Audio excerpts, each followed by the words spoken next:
আগের দিন বানিয়ে নিয়েছিলাম চিলি সয়াবিন, তো সেটার কিছুটা ছিল। তো তাই সেটা দিয়ে আজকে তৈরি করছি চিলি সয়া রাইস। প্রথমেই কড়াইতে ঘি আর রিফাইন্ড অয়েল দিয়ে কাজু বাদামটা ভেজে নিয়েছিলাম, কুচনো পেঁয়াজ, কুচনো গাজর দিয়ে ভালো করে ভেজে নিয়ে দিয়েছিলাম পরিমাণ মতন নুন। আর কর্নটা সেদ্ধ করে নিয়েছিলাম, সেই সেদ্ধ করা কর্নটাও দিয়ে দিলাম। এটা দিয়ে একটু নাড়াচাড়া করেই দিয়ে দিলাম চিলি সয়াবিনটা। সয়াবিনটা দিয়ে ভালো করে কষিয়ে নিয়েছি।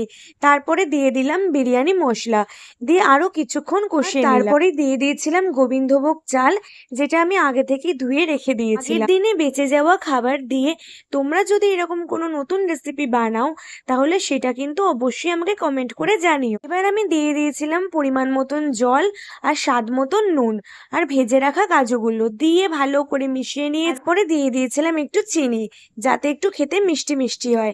আচ্ছা, এরকম ছোট ছোট ভিডিও তোমাদের কেমন লাগে সেটা কিন্তু তোমরা আমাকে অবশ্যই কমেন্ট করে জানিও।